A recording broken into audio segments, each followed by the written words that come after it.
Dia 24, resolent problemes de selectivitat. Exercici 5.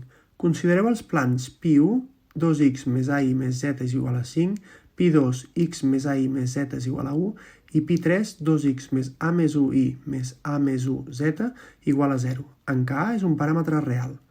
Apartat A. Estudieu a quins valors dels paràmetres A els tres plans es tallen en un punt.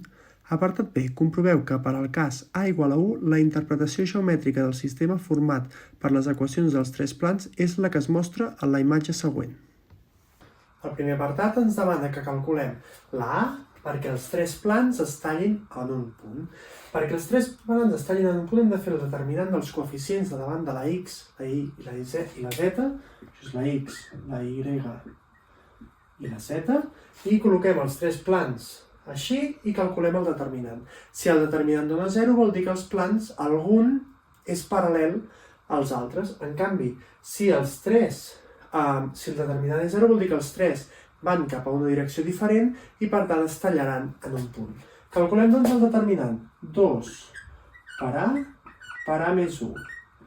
Aquest és la primera diagonal. Després serà a més 1 i més 2a.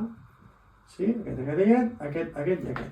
I ara li restem les diagonals contràries. Menys 2a menys a més 1 són aquests 3, i ara falten aquests 3 d'aquí, que serà menys 2a més 1. Sí? Solucionem això. Això serà 2a quadrat més 2a, més a més 1 més 2a, això res, menys 2a, i això serà menys a quadrat, menys a, menys 2a, menys 2. Sí?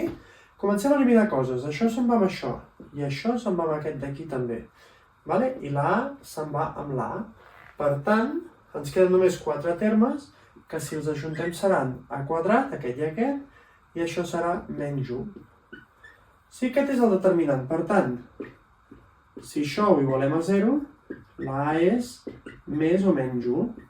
Per tant, quan la a sigui diferent de 1 i menys 1, el determinant serà 0, serà diferent de 0, i per tant, els plans es tallaran en un punt.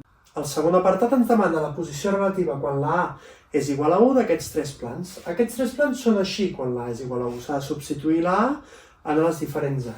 Veiem, doncs, aquests dos plans d'aquí s'assemblen molt, són proporcionals, sí? I aquí hi ha 1 a tots els coeficients i a baix hi ha 2 a tots els coeficients. Però el coeficient que està sol és diferent. Per tant, ens diran que aquests dos plans són paral·lels. Sí?